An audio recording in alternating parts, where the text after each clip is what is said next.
Пахвалены Иисус Христос. Працягваем наши разважанні Нагорнай проповеди Христа і непасрэдна пачынаем з так званых блажэнстваў. Это Евангелие ад Матфея, 5 раздел, 3 верш, і мы над ім толькі сёння затрымаемся. «Блаженны нищие духом, ибо их есть Царство Небесное». И прочитаем важный для нас урывок паводле Луки. Это будет 6 раздел, 20 верш. Мы уже казали, что это параллельное место, але трошку адрозніваецца. И у Луки гучыць так, калі Христос проповедуе про блаженство. И он, возведя очи свои на учеников своих, говорил: «Блаженны нищие духом, ибо ваше есть Царствие Божие». Ну, в принципе, розница у Матвея: их есть владарство Божие, а у Луки ваше есть владарство Божие. Ну, але гэта паводле сінодальнага рускага перакладу. А насамрэч у арыгінале ёсць вельмі цікавы нюанс, цікавая розніца, што ў грэцы у Лукі не напісана «убогие духом», а проста «убогие».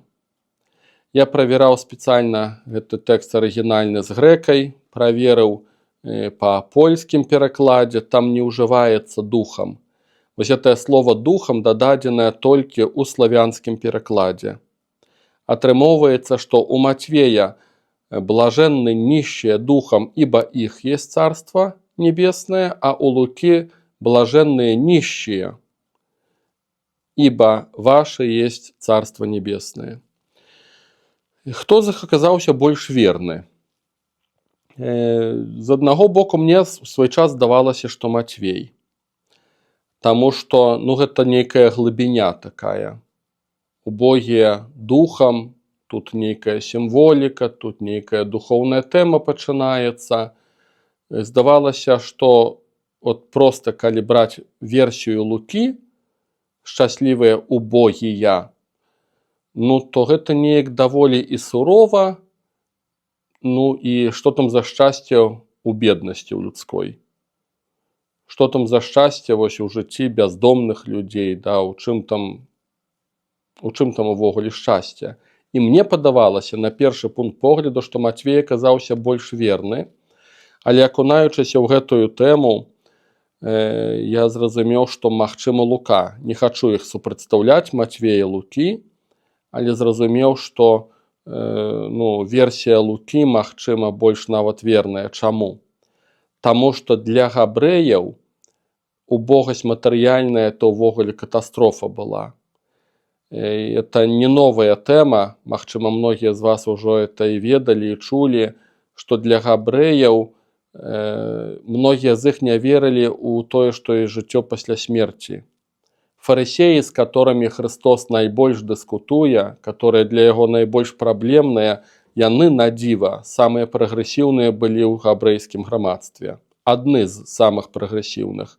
Таму што яны верылі ў жыццё пасля смерці, верылі, што ёсць душа, што яна вечная, ёсць дух.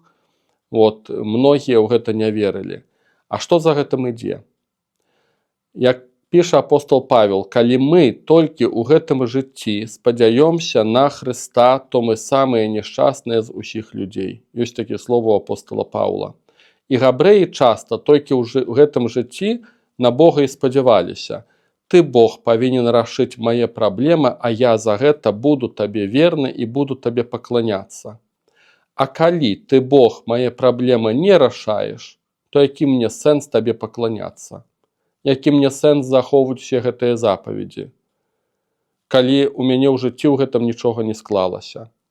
І такі спосаб мышлення ў габрэяў быў, і яны таму лічылі, што калі Бог у гэтым жыцці табе не дапамагае, гэта значыць, што гэта ты грэшнік, ты пракляты, гэта за твае грахі цябе Бог пакараў нейкім там чынам. Таму беднасць ніколі не ўспрымалася габрэямі як нешта нармальнае. Калі мы чуем пра Альжбету і Захарыю, которые былі бясплоднымі, і пасля Альжбета цудоўным чынам зацяжарыла, то гучыць матыў «Бог зняў з мяне ганьбу». Бог зняў з мяне, людзі ўжо не будуць з мяне смяяцца больш. І менавіта таму, вось мы ўжо з вамі разважалі мінулым разам, што вось гэты радыкалізм Нагорнай пропаведзі Хрыста, найбольш ён бачны, што сапраўды это хрыстовае вучэнне тады, калі яно пярэчыць нашай людской логікі. І менавіта ў гэтым ключы версія Лукі благаслаўлёныя убогія проста. Яна для мяне, нават у нейкім сэнсе больш радыкальная. Канешне, я не збіраюся супрацьстаўляць Матвея Луке і не разумею, і цяжка сказаць, чаму вось у Матвея такая версія, у Лукі такая, у гэта я не ўлажу, але хачу спачатку з вамі разглядзець першую версію, это паводле Лукі, вось гэта благаслаўлёныя убогія, проста убогія ў плане матэрыяльным, бо іх ёсць валадарства нябеснае, бо ваше ёсць валадарства нябеснае. І спрабую адказаць на пытанне, у чым можа быць благаслаўленне нашай убогасці.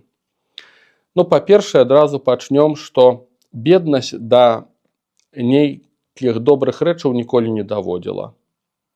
Калі ў грамадстве пачынаюць з'яўляцца крайне бедныя групы людзей, гэта рэвалюцыйная сітуацыя.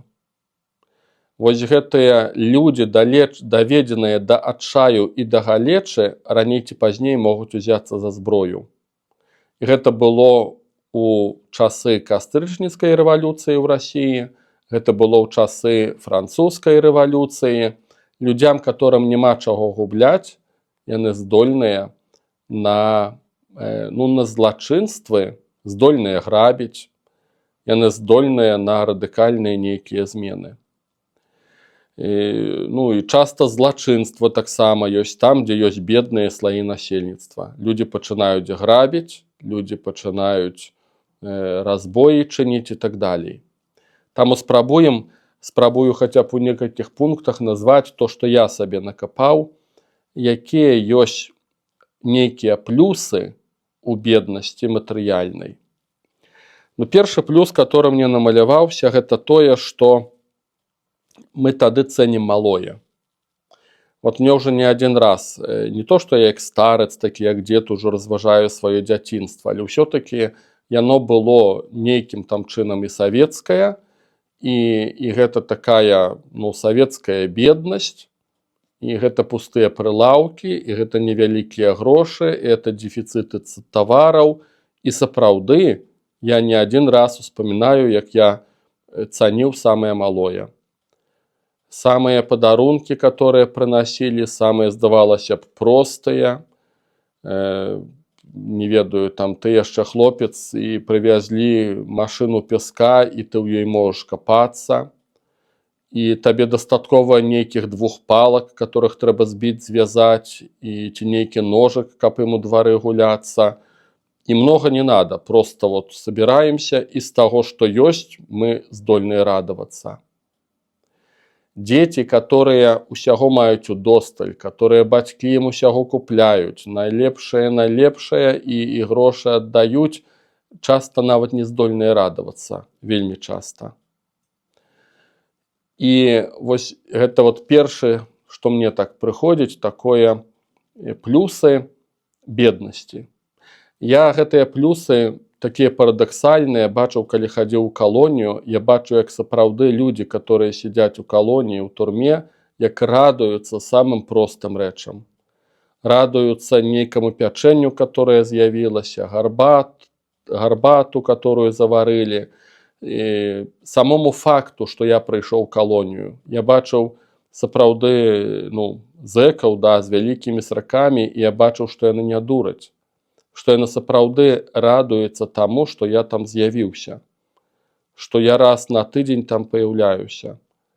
Это не проста такая удзячнасць была, як часам людзі для добрага слова гавораць. Я бачыў шчырасць, бачыў, што яны не абманваюць мяне.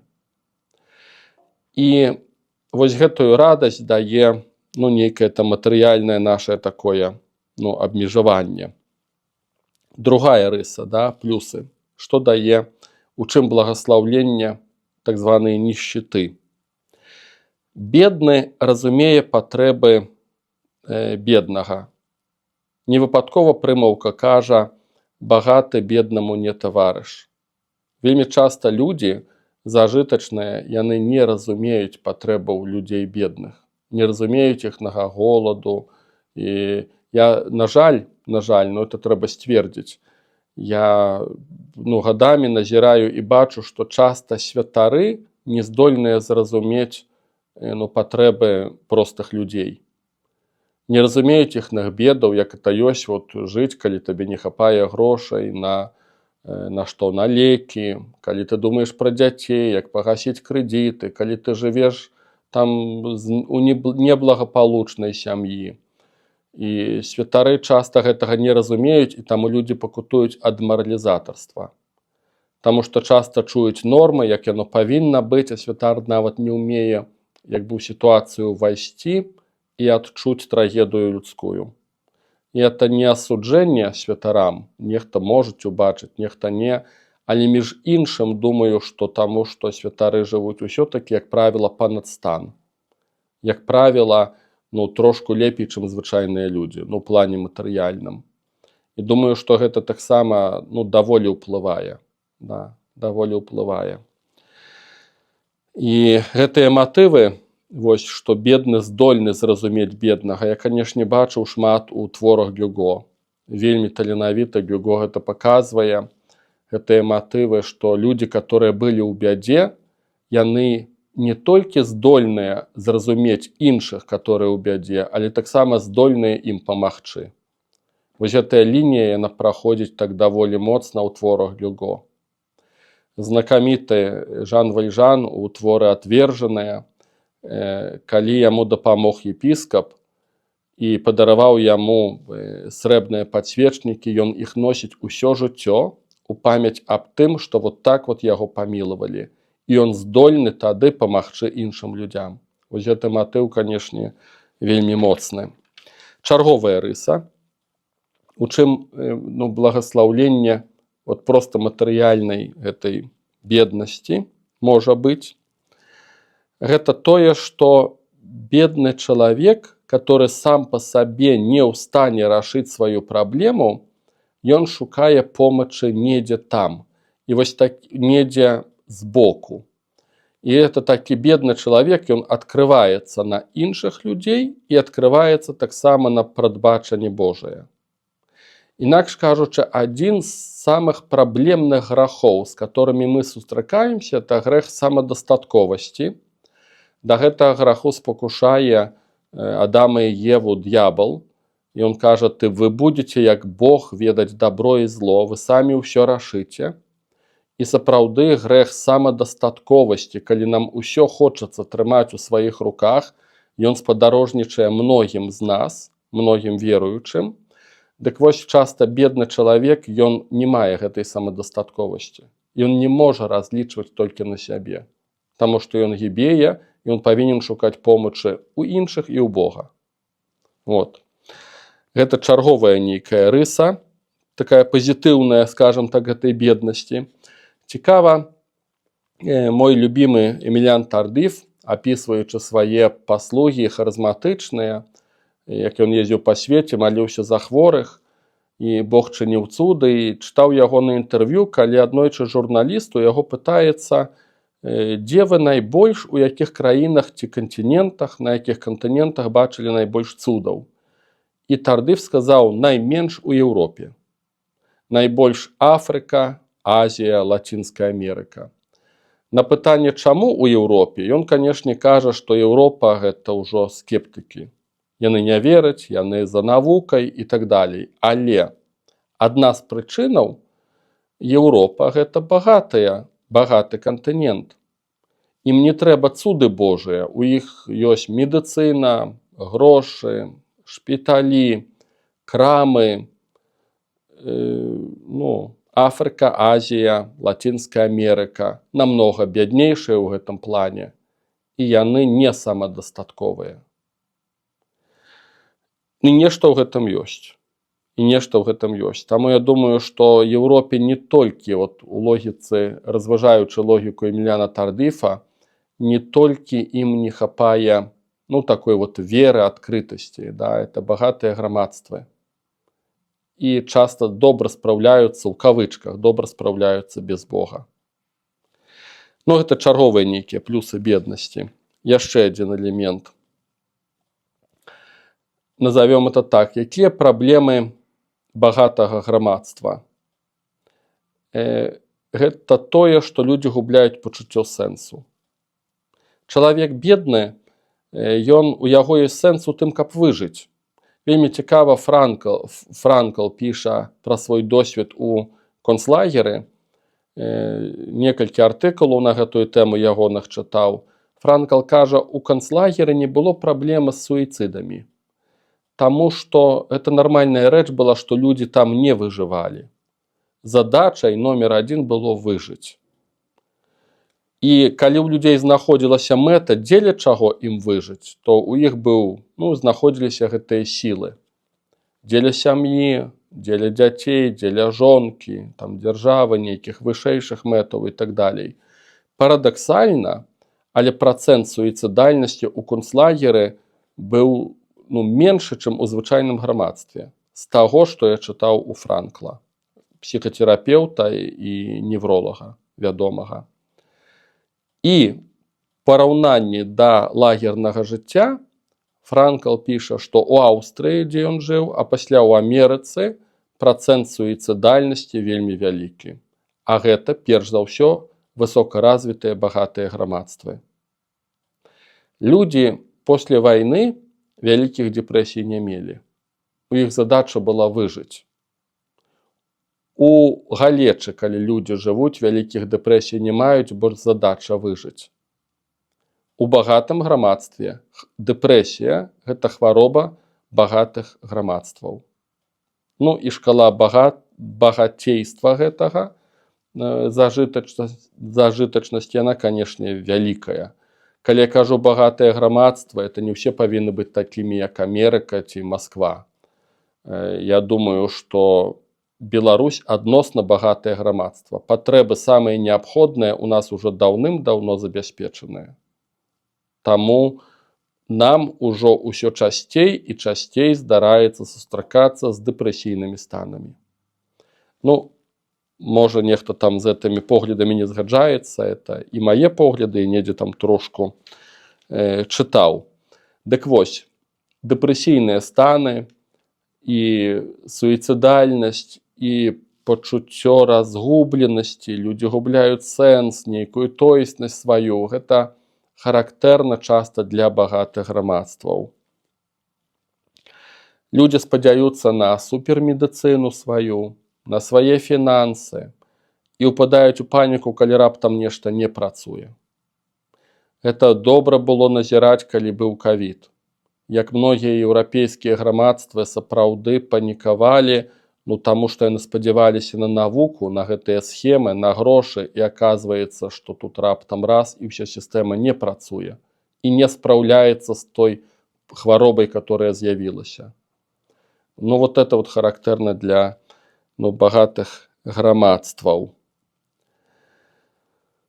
Некалі пачуў на антрапалогіі такую дзіўную фразу, але згаджаюся з ёй, што чалавек найбольш развіваецца, даслоўна там гучала, в стеснёных абстаятельствах. Героі не праяўляюцца там, дзе ўсё мірна, дзе няма патрэбы ў героях. Героі праяўляюцца там, дзе ёсць сур'ёзныя праблемы. Героі праявяцца на вайне. І, канешне, вайна страшная рэч, і вайна нараджае як падліцоў, так і герояў. Але ў мірныя часы героі не патрэбныя. Мужнасць не трэба ў мірныя часы праяўляць. Мужнасць праяўляецца ў крызісных сітуацыях. Таму эта фраза, прычым мужнасць не толькі ў адносінах да вайны, мужнасць, калі хлопец бароніць дзяўчыну ад злодзеяў, ад катастрофаў прыродных, ад, не ведаю, сабакі хаця бы, гэта ўсё адно крызісныя сітуацыі. Інакш кажучы, крызісная сітуацыя, яна дазваляе чалавеку праявіць нейкі гераізм, нейкі характар. І таму, ёсць нешта ў гэтым вельмі глыбокае, што чалавек найбольш развіваецца в сцеснёных абстаятельствах. Цяплічныя умовы, нам прасцей жыць у цяплічных умовах, але як людзі мы пачынаем деградзіраваць.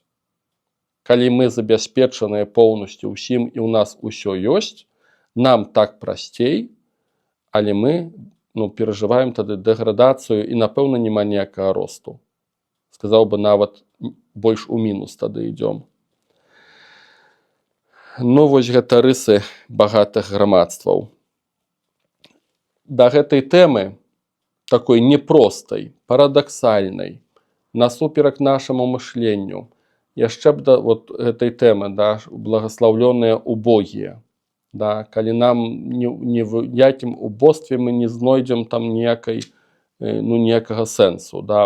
Сапраўды это вучэнне, як па мне, хрыстовае, і паглядзім, што Хрыстос перш за ўсё сам, ён як убогі, ён вандруе, ён не мае дзе скласці галаву, як ён кажа, тым, хто хоча за ім ісці. Лісы маюць норы, птушкі гнёзда, а сын чалавечы не мае дзе галаву скласці. І сапраўды 3 гады вандроўкі, а мы нават не ведаем, дзе ён мог жыць. І вось гэта наказ багатаму хлопцу: ідзі, прадай, што маеш, і раздай бедным. Як па мне, бессэнсоўнае. Вось гэта наказ бессэнсоўны, таму што гэтыя грошы можна ўкласці, вобразна, ў банк, у нейкую інвестыцыю. Бедныя змогуць пасля з гэтага жыць, і раптам раз раздай, сам стань бедным. Логікі чалавечай вялікай у гэтым няма. У гэтым ёсць логіка Божая. Таму сапраўды вось у гэтым блажэнстве нешта ёсць. Хрыстос сам апосталаў запрашае падобным спосабам жыць, пакінуць многае, сам так жыве. Нешта ў гэтым ёсць. І паглядзіце ўвогуле, як шмат у Бібліі гісторый пра Божых праведнікаў, которых Гасподзь даводзіць да экстрэмальных умоваў. Мы гэта называем выпрабаванне. Бог нікога не спакушае, бо спакушэнне вядзе на смерць, але Бог выпрабоўвае сваіх праведнікаў. І такіх гісторый даволі шмат. Калі Бог даводзіць да голаду ізраільскі народ, але будзе карміць прарока Іллю. Згадзіцеся, это дзіўная схема. І будзе карміць так, што на грані выжывання. Прарок Ілля будзе там з этой удавой, пасля крумкачы яго будуць карміць. Гэта ўсё на мяжы выжывання. Это неўпэўненасць у заўтрашнім дні. Няўжо Бог усімагутны не мог бы па-другому ўсё рашыць? Але гэта выпрабаванне духоўнае, праз которое Ілля павінен прайсці. Это ёсць тэрыторыя яго росту. Ці, напрыклад, канешне, шакуючая гісторыя патрыярха Язэпа, который расказвае пра свае сны прарочыя, сям'я яго не разумее, браты хочуць прадаць, забіць яго. У выніку, уявіце, якая трагедыя. Твои родныя браты цябе хочуць прадаць, і ёсць проба забіць цябе. Это такія раны, такая крыўда нараджаецца, такія раны незалечаныя. Язэп у выніку трапляе ў рабства, трапляе ў турму, таму што не хацеў пераспаць з этой жанчынай, якая дамагалася яго. І менавіта там, у турме, хіба што 2 гады ён прабывае, і прадбачнасць Божая робіць так, што ён становіцца дарадцам фараона. Менавіта праз гэты вопыт турэмны. Выходзіць, што Бог яго праз усе гэтыя беды правёў. І Язэп это разумее. І ў канцы кнігі быцця, калі прыходзіць Якуб і ягоныя сыны, браты Язэпа, ён ім адкрываецца, там двойчы напісана, як Язэп кажа: не вініце сябе за ўсё, што сталася, бо Бог так хацеў. Праз вось гэтую убогасць знешнюю, праз гэтую катастрофу знешнюю Бог хацеў правясці Язэпа, каб ён стаў тым, кім павінен стаць і ўратаваць свой народ ад голаду, ад галечы і так далей. Ну, вот такімі шляхамі Гасподзь вядзе. Да. На гэтым, скончым гэты элемент. Вось гэтая убогасць у версіі Лукі. Благаслаўлёныя убогія, бо іх ёсць валадарства Божие. Прабую знайсці нейкія плюсы ў гэтай матэрыяльнай убогасці. Вот якія плюсы могуць тут быць. Цяпер другі элемент, благаслаўлёныя убогія духам, то, што піша Матвей. Мае пункты, на што б я звярнуў бы ўвагу. Перш за ўсё, не трэба ставіць убогасць духоўную як ідэал. Напрыклад, кшталту таго, што нам да такой убогасці трэба дацянуцца. Я б сказаў бы так, што мы пазнаём нашу духоўную убогасць у розных формах у выніку духоўнага росту. Гэта нейкая праўда, которую мы адкрываем пра сябе. Гэта не ідэал, да которага трэба дацянуцца. Гэта калі мы зрываем нейкія маскі і пачынаем называць рэчы сваімі імёнамі. Вот для мяне, скорей бы так бы сказаў, да, так мы пазнаём нашу убогасць. І я выпісаў сабе такія пункты, з вамі падзялюся. Перш за ўсё, гэтая духоўная убогасць, між іншым, можа праяўляцца ў тым, што нам хочацца быць праведнікамі, і мы робім усё, што можам, каб грэх не паўтараўся, который нас мучае, непакоіць, за который нам вельмі сорамна, але гэты грэх усё адно паўтараецца. І, канешне, мы не павінны апусціць рукі і сказаць будь-што будзе. Ніколі такога зрабіць нельга, але недзе там таксама павінны упакорыцца перад тым, што мы ўсяго толькі людзі і мы грэшнікі. Упакорыцца перад гэтай слабасцю, которая зноў і зноў да нас вяртаецца. Ёсць такі вядомы урывак апостола Паўла, который кажа: «Дадзена мне было джала д'ябла, джала сатаны у цела, і я тройчы маліў Господа, каб Бог забраў гэта, але Бог сказаў: досыць табе маёй міласці, бо моц праяўляецца ў слабасці». Некаторыя задаюць пытанне, і большасць так думае, што это за джала у цела, пра которое кажа джала сатаны, пра которое кажа Павел. Многія кажуць, што это хвароба вачэй. Ён сапраўды хварэў вачамі і, магчыма, прасіў Бога аб аздараўленні, і ўсё адно не прыходзіла ацалення. Это адна з версій, але ёсць таксама версій, што ідзе размова пра нейкі грэх, з которым Павел не змог справіцца. І ён вяртаецца і вяртаецца. Это таксама нейкі варыянт такой версіі. Дзе яшчэ праяўляецца наша духоўнасць, убогасць духоўная? Гэта, напрыклад, духоўны голад. Ёсць голад матэрыяльны, а ёсць голад духоўны. Напрыклад, асабліва адчуваецца тады, насколькі я сам перажываў духоўны голад, хаця бы нейкімі ўрыўкамі, гэта тады, калі ў цябе ў жыцці ўсё складваецца, у цябе любімыя людзі, у цябе нейкае паспяховае служэнне, цябе цэняць людзі, у цябе ўсё ёсць, што табе неабходнае, а ўнутры нечага не хапае. Голад, сум прыходзіць, таска, нейкі боль такі ўнутраны, і ты па-чалавечы нават не можаш это рашыць. І ты думаеш, за якія рэчы схапіцца, добра паесці, пазваніць любімым людзям, і нічога гэтага ўнутранага голаду не наталяе. Я это называю духоўным голадам. І толькі па міласці Божай, калі памілуе нас Гасподзь, вот ён раз, і это адышло. І мір прыйдзе, і радасць, толькі па міласці Божай. І з аднаго боку, калі людзі адчуваюць такі хоць трошку духоўны голад, мы, канешне, кажам, што нас што насычае? Святыя таінствы, сакрамэнты, эўхарыстыя, камунія, Біблія, малітвы нейкія нас насычаюць, кантакты з веруючымі людзьмі, але это не заўсёды нас насычае. Няма такой закономернасці, што ты будзеш прымаць святую камунію і заўсёды духоўны голад будзе адыходзіць. Альбо будзеш чытаць Біблію і заўсёды будзе прыходзіць мір. Няма такой закономернасці. Таму што гэта залежыць ад Господа. Калі ён благаславіць, каб мы насычаліся пра святую камунію, мы будзем насычацца. Калі не благаславіць, то камунія застанецца камуніяй, да, это ўсё адно будзе жывы Христос, але можа так быць, што яна ўжо перастане насычаць, таму што это залежыць ад Господа, толькі ад яго, а не ад нашых пабожных практык.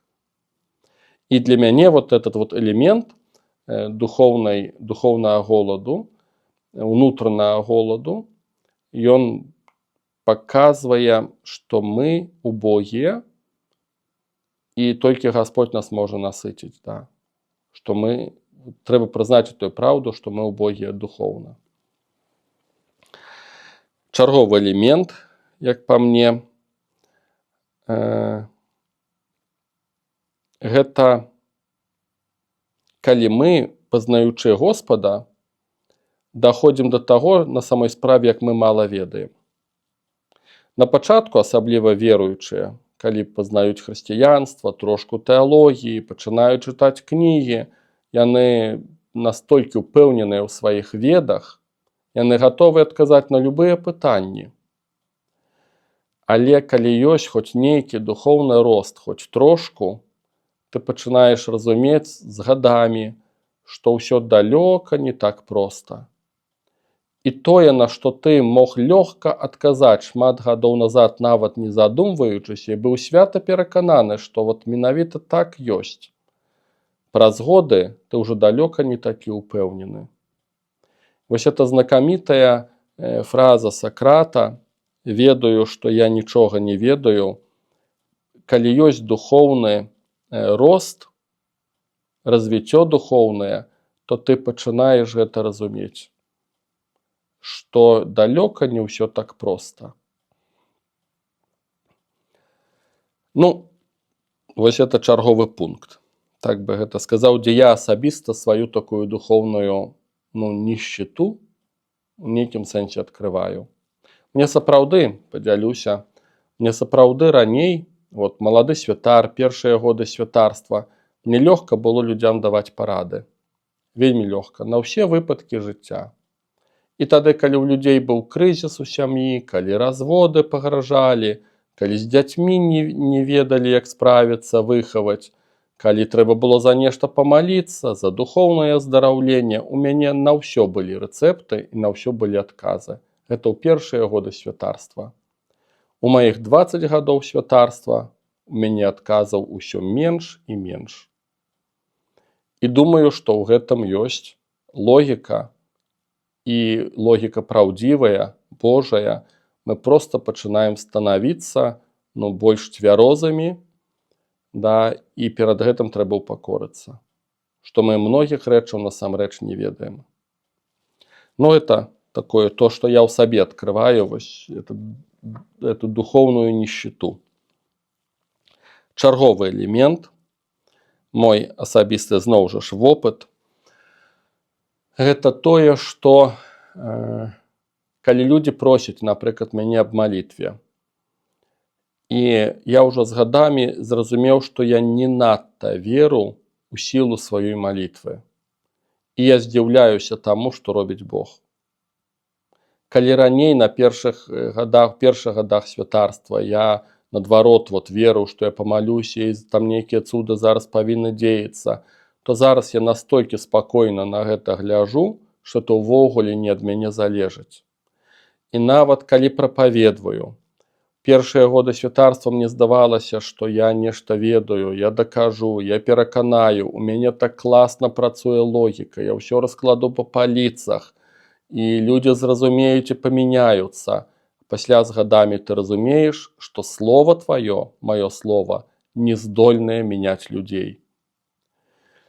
І я ў пакоры, насколькі магу, упакорваюся перад тым, што Бог дзейнічае тады, калі хоча, і тады, калі я прапаведваю, і тады, калі я малюся. І часам незначная малітва, дробная, которое, по моей логіке, не павінна памяняць нічога абсалютна, у нейкіх выпадках раз прыносіць плёны. І я тады ўпакорваюся перад Богам у сваёй нищеце, по-другому не назовешь, и ты разумеешь, да, что это не пытание ни ў твоей молитвы, ни ў твоих словах. Это пытание у ягонай прысутнасці. І ты як можаш упакорваешься як бедны, убогі, бедны яго служитель. Ну, гэта мой нейкі вопыт. Падсумоўваючы трошку, я б сказаў бы, што Лука і Матвей, ну, трудно сказаць, хто з іх больш верны ў перадачы вось гэта першае блажэнства. Цяжка сказаць, хто больш верны. Я думаю, што яны не пярэчаць ні адзін, ні другі. Ну, як бы не стаяць у апазіцыі адзін да аднаго. Важна увогуле разумець, хто такі убогі. Убогі – гэта той, хто са сваімі немачамі, ці это духоўныя немачы, ці матэрыяльныя, ці псіхічныя нейкія немачы, праблемы нашыя, эмацыйныя, хто са сваімі немачамі прыйшоў да Бога. Вось это чалавек убогі. У Бога. Вот это вот ёсць нищета. І матэрыяльная нищета, яна можа весці да такой убогасці духоўнай, калі мы пачынаем шукаць Господа. І далёка гэта не панацэя. Многія людзі ў сваіх бедах, яны праклялі ўсё, уключаючы Бога. І наіўна, канешне, думаць, што нашыя нястачы, як мы кажам, як трывога, то да Бога, што яны прям-такі адразу прывядуць да Бога. Абсалютна неправда. У людзей поўна шансаў, каб прыйсці да Бога. І праз хваробы, і праз тое, што зараз у свеце дзеецца. Не заўважыў я, каб натоўпамі прыйшлі да Бога. Але тым не менш, убогасць – гэта нейкі шанец. І Гасподзь наш ідзе якраз такі да убогіх, як бы гэта адзін з самых надзейных шляхоў, праз который Бог да нас прыходзіць. Мы да Бога прыходзім, як правіла, толькі як убогія. Пра сябе магу сказаць адназначна. Калі б я ў свой час не дасведчваў маёй убогасці з маімі страхамі, праблемамі, которые не рашаюцца ніяк, я не ведаю, ці я б шукаў бы Святога Духа, не ўпэўнены. Як правіла, і наша убогасць нас прывяла да Господа, як правіла, і убогасць іншых можа прывесці да Господа, але, паўтаруся, гэта не панацэя. Калі Христос аздараўляе 10 пракажоных, адзін з іх прыйшоў яму пакланіцца. 10 з іх былі убогімі. У іх была сур'ёзная праблема, і толькі адзін з іх прыйшоў да Бога. Я ўсё больш і больш задумваюся, ці гэта не статыстыка. Ці выпадкова не ёсць так, што 10% тым, каму Гасподзь памог, толькі 10% з іх прыйдзе да Бога. І тады чалавек, сказаў бы так, убогі проста па-чалавечы, па-мірскі становіцца Божым убогім, таму што ён са сваёй нішчытой прыйшоў да Бога. І гэта шлях, которым Бог крочыць да сваіх авечак, шукаючы загінуўшых авечак. Вось этот вобраз пастара, который шукае тых, што загінулі. І менавіта таму, я думаю, гучыць гэтае блажэнства. Шчаслівыя убогія, духам ці проста убогія, бо іх ёсць Царства Божае. Гэта магчымасць увайсці у катэгорыю Божых убогіх у напрамку Царства Божага. Пахвалёны Езус Христос.